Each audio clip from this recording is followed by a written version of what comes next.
Assalamualaikum warahmatullahi wabarakatuh. Kita akan mulai materi tentang sistem pertahanan tubuh. Kita mulai dengan sama-sama baca bismillah. Bismillahirrahmanirrahim. Apa sistem pertahanan tubuh? Sistem pertahanan tubuh sebenarnya adalah suatu sistem yang ada dalam tubuh kita yang bekerja mempertahankan tubuh kita dari serangan bibit penyakit atau patogen yang masuk ke dalam tubuh kita. Sebenarnya apa fungsi dari sistem pertahanan tubuh? Dengan adanya sistem pertahanan tubuh, pertama, dapat melindungi tubuh dari serangan benda asing atau bibit penyakit yang masuk ke tubuh seperti virus, bakteri, protozoa, dan jamur. Yang kedua, dengan adanya pertahanan tubuh juga dapat membantu menghancurkan jaringan dan sel mati atau yang rusak. Juga dapat membantu memperbaiki jaringan atau regenerasi. Yang ketiga, juga dapat mengenali dan menghancurkan sel-sel yang abnormal atau sel-sel yang tidak sesuai dengan fungsinya. Kemudian, yang terakhir adalah menyingkirkan sel-sel yang sudah rusak atau yang sudah tidak berguna akibat suatu penyakit atau cedera. Itu adalah fungsi dari sistem pertahanan tubuh. Lalu, apa saja jenis-jenis pertahanan tubuh? Ada dua macam. Apa saja? Yaitu pertama, pertahanan tubuh non-spesifik dan pertahanan tubuh spesifik. Pertahanan tubuh non-spesifik sebenarnya ada dua, yaitu pertahanan pertama dan pertahanan kedua. Karena sebenarnya lapisan pertahanan tubuh dalam tubuh kita terhadap penyakit itu ada berlapis begitu. Yang pertahanan pertama dan kedua itu masuk ke dalam pertahanan tubuh non-spesifik. Sedangkan pertahanan tubuh yang ketiga, kalau si kuman berhasil masuk melewati kedua pertahanan, maka dia akan mengalami menghadapi pertahanan tubuh yang ketiga, yaitu pertahanan tubuh spesifik. Pertahanan tubuh yang pertama kita akan masuk, yaitu pertahanan tubuh non-spesifik atau pertahanan tubuh yang pertama itu terdiri dari kulit, membran mukosa, cairan sekresi dari kulit dan membran mukosa. Ya, kalau tadi di sini dijelaskan pertahanan tubuh non-spesifik biasanya memberikan respon langsung terhadap berbagai antigen yang menyerang tubuh. Arti non-spesifik artinya dia tidak harus satu macam saja, tapi dari berbagai antigen, bisa virus, jamur, protista, bakteri, apa saja yang menyerang tubuh maka akan dilawan oleh pertahanan tubuh non-spesifik. Nah, pertahanan tubuh non-spesifik yang termasuk pertahanan pertama itu yang ada di permukaan tubuh. Apa saja yang ada di permukaan tubuh? Bisa kulit. Jadi kalau bakteri nempel pertama kali di kulit, maka di dalam kulit kita itu ada bakteri flora normal kulit yang akan melawan bakteri-bakteri jahat atau antigen-antigen yang patogen. Lalu ada membran mukosa seperti yang ada di mulut, di mata atau di lubang-lubang yang lain. Lalu ada sekresi kelenjar keringat dan lemak, itu juga membantu membunuh bakteri atau patogen-patogen yang jahat. Ada air liur, air mata, dan lain sebagainya. Itu ada pertahanan pertama yang ada di permukaan tubuh. Kemudian, kalau ada patogen yang berhasil masuk melewati pertahanan pertama ini, maka dia akan menghadapi pertahanan yang kedua, yaitu apa pertahanan kedua? Pertahanan kedua ini ada 3 macam. Bisa adanya pakai inflamasi atau respon peradangan, bisa dengan fagositosis, dan bisa juga dengan protein antimikroba. Kita akan bahas satu-satu. Yang pertama adalah respon peradangan atau inflamasi. Apa inflamasi? Yaitu respon tubuh terhadap kerusakan jaringan. Kalau tubuh kita luka atau rusak jaringannya, maka kita akan meradang atau mengalami inflamasi. Fungsinya sebenarnya tujuannya untuk mencegah infeksi menyebar ke jaringan lain. Jadi kalau memang luka di situ aja, tapi dia tidak bisa menyebar ke yang lain. Itu fungsi dari inflamasi. Juga untuk mempercepat proses penyembuhan dari luka tersebut. Ada ciri-cirinya dari inflamasi atau peradangan. Biasanya dia akan merah, bengkak, panas, dan nyeri. Nah, ini ciri-ciri dari inflamasi. Kalau kita lihat gambarnya seperti ini, sebenarnya mekanisme pertahanan tubuhnya. Ketika tubuh kita luka, ini ya misalnya luka, maka robek si kulit atau jaringan, maka patogen akan masuk ke dalam tubuh kita melalui luka tersebut. Nah, maka tubuh yang akan direspon pertama kali adalah melepaskan cairan berupa histamin. Kemudian cairan ini akan membuat pembuluh darah membesar. Ini yang mengakibatkan biasanya kalau inflamasi itu akan terlihat merah karena pembuluh darah membesar, bengkak begitu. Sebenarnya ketika pembuluh darah membesar, maka sel-sel fagosit seperti neutrofil ini ya, monosit itu akan bergerak seluruhnya ke arah luka, ke arah tempat luka, semua datang. Kalau kata kita bilang, dia adalah pasukan yang membantu untuk mencegah bakteri-bakteri patogen jahat ini untuk datang masuk ke dalam tubuh kita. Jadi ini pasukan pelindung kita nih. Kemudian fagosit ini akan memakan. Nah, langkah yang ketiga itu dia akan memfagosit dari patogen-patogen ini, sehingga luka yang tadi terbuka, selnya tidak akan terinfeksi lebih jauh lagi. Nah, itu adalah mekanisme pertahanan tubuh yang melalui inflamasi. Lalu yang kedua adalah mekanisme melalui fagositosis. Apa sih fagositosis? Dari kata fagosit artinya memakan. Jadi sebenarnya mekanisme pertahanan yang dilakukan oleh sel-sel fagosit dengan jalan mencerna mikroba atau partikel asing. Jadi misalnya ada bakteri nih masuk ke dalam tubuh, udah masuk ke dalam sel, melewati pertahanan pertama tadi. Nah, sekarang di pertahanan kedua, bakteri yang masuk maka akan langsung dibungkus oleh fagosom. Lalu kemudian terjadilah pencernaan, ya. Di dalam fagosomnya ada cairan-cairan pencerna. Di sini si bakteri akan hancur, ya, tercerna, kemudian sisa-sisanya akan dikeluarkan melalui sel. Jadi keluar lagi. Itu namanya mekanisme fagositosis. Yang ketiga adalah dengan pertahanan kedua itu dengan protein antimikroba. Apa sih protein antimikroba? Sebenarnya ini jenis protein, ya. Caranya kalau yang tadi mah banyak dihancurkan, dimakan ya, difagosit. Kalau protein ini ukurannya kecil banget. Nah, dia protein komplement ini dia akan nempel di bakteri patogennya. Ini misalnya bakteri patogen besar, maka si protein ini akan menempel, kemudian membuat lubang-lubang di dalam membran sel bakterinya. Jadi kayak bikin lubang, di sini bikin lubang, kemudian dia masukkanlah cairan penghancur, garam ke dalam tubuh bakteri, sehingga akhirnya bakteri akan hancur dari dalam. Begitu. Jadi kalau ibarat kata dia bikin lubang, dia masukin bom gitu, sehingga meledaklah si bakterinya hancur begitu. Dan ini pakai cara partikel protein antimikroba. Ini adalah pertahanan yang kedua. Jadi tadi ada 3 ya. Pertahanan kedua itu apa sih? Yang pertama inflamasi, fagositosis, dan protein antimikroba. Kalau setelah pakai pertahanan tubuh non spesifik ternyata masih ada patogen yang berhasil masuk ke dalam tubuh kita, maka jangan khawatir, tubuh kita punya pertahanan tubuh spesifik, yaitu pertahanan tubuh yang ketiga. Nah, ada 2 macam pertahanan tubuh yang spesifik ya. Yang pertama yaitu limfosit, yang kedua adalah antibody. Nah, yang pertama limfosit itu ada 2 jenis ya, ada sel B dan sel T. Nah, bedanya apa sih? Sel B itu sebenarnya pembentukannya terjadi di sumsum tulang, sedangkan sel T pembentukannya di sumsum tulang, tapi pematangannya di kelenjar timus begitu. Nah, yang sel B itu ada 3, ada B plasma, B pengingat, dan B pembelah. Sedangkan sel T ada sel T pembunuh, sel T pembantu, dan sel T supresor. Mereka semua sama-sama akan membantu melawan serangan virus bakteri atau kuman patogen seperti protista dan jamur yang masuk ke dalam tubuh kita. Tapi sebenarnya ini yang paling penting ini biasanya adalah sel T pembunuh. Dia atau nama lainnya sel T sitotoksik ya begitu.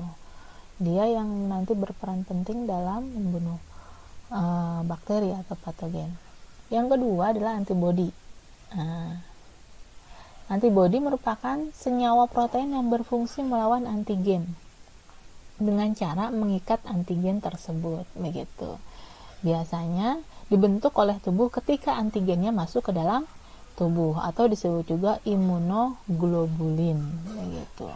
Antibodi ini bekerja secara spesifik, artinya dia hanya bisa untuk satu antigen saja. Misalnya, antibodi cacar akan dibentuk untuk melawan hanya untuk antigen cacar saja. Jadi kalau nanti ada antigen campak, nah dia nggak bisa, antibodi cacar itu nggak bisa untuk menghancurkan antigen campak, begitu. Jadi hanya spesifik, hanya untuk satu. Nah, bagaimana cara antibodi bekerja melawan antigen atau menginaktivasi antigen? Itu ada 4 cara. Yang pertama adalah dengan netralisasi. Netralisasi itu apa? Menghalangi tempat pengikatan virus atau membungkus bakteri. Jadi kalau si virus itu atau bakteri itu ada sisi aktif untuk berikatan dengan sel tubuh kita, nah sisi aktifnya itu diikat oleh antibodi. Nah, seperti ini. Misalnya ini sisi aktifnya nih yang kuning-kuning, maka sama si antibodi diikat, sehingga ketika sisi aktif ini mau nempel di sel tubuh kita, dia nggak bisa nempel karena sisi aktifnya sudah diikat dengan antibodi. Itu namanya netralisasi.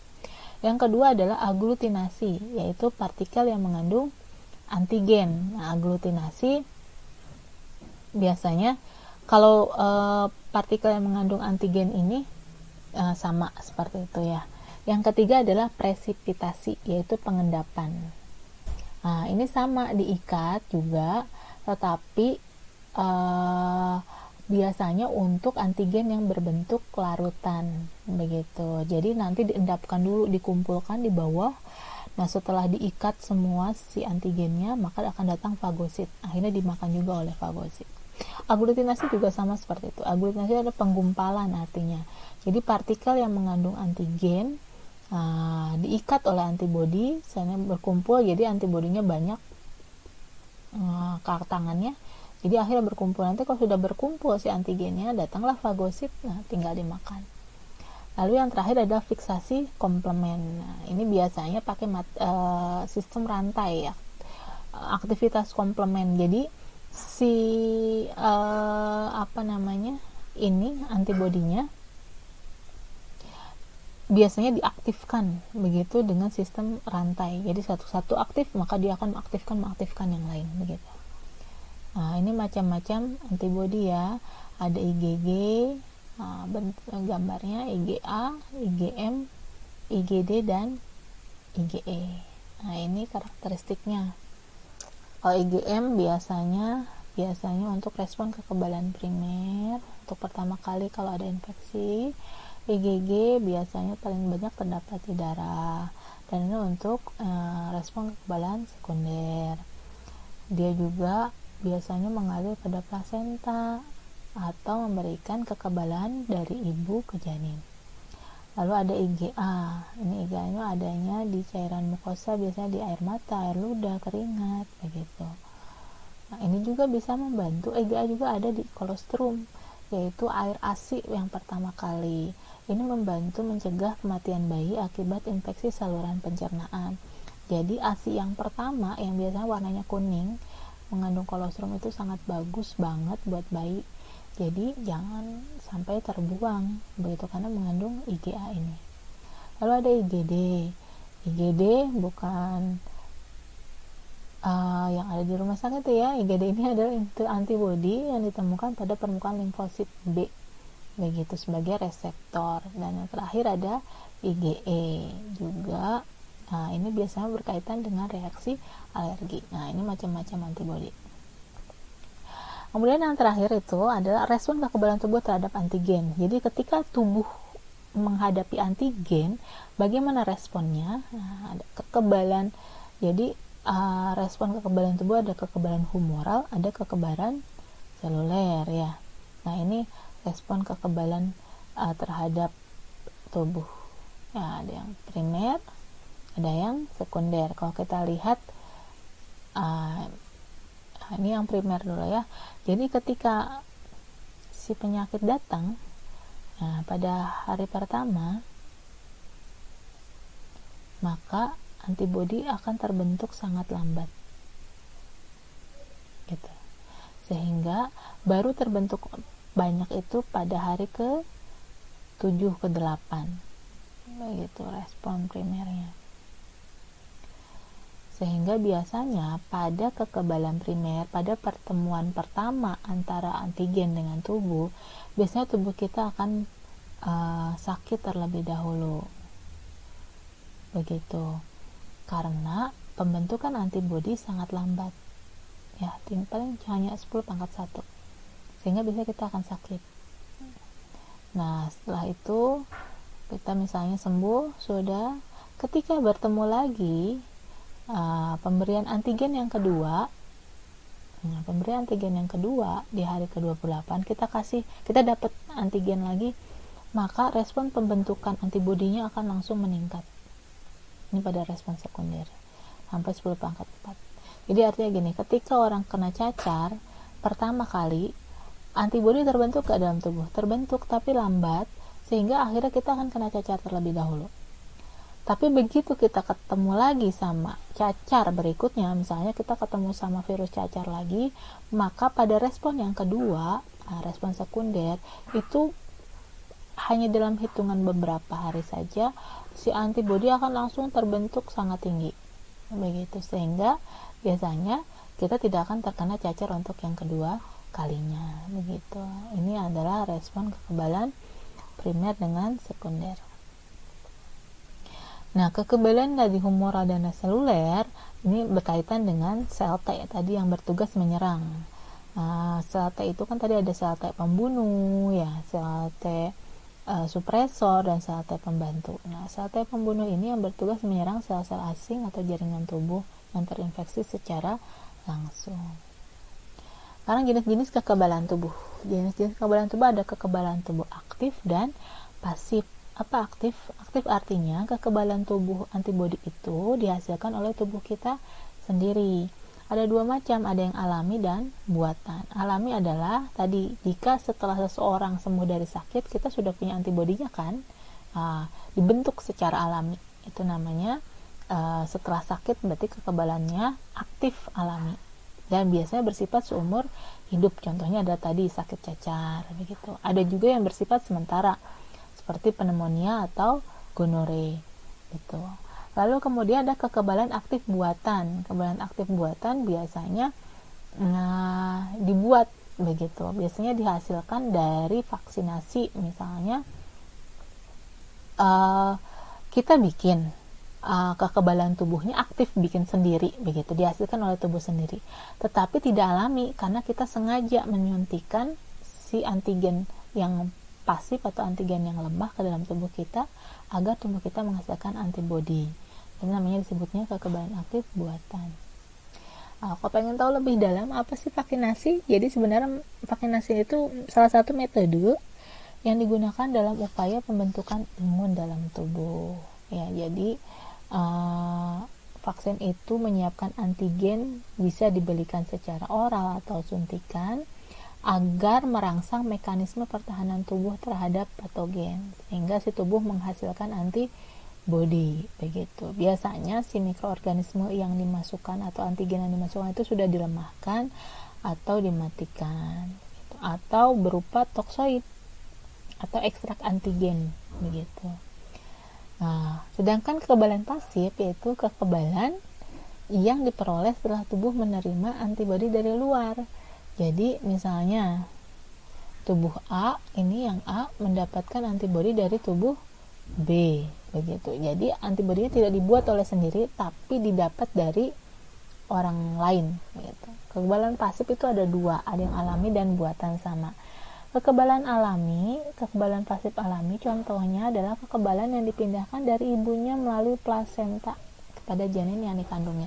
Jadi si ibu yang bikinin antibodi, tapi diberikan kepada janin. Jadi si bayi biasanya mendapatkan kekebalan tubuh pasif dapat dari ibunya.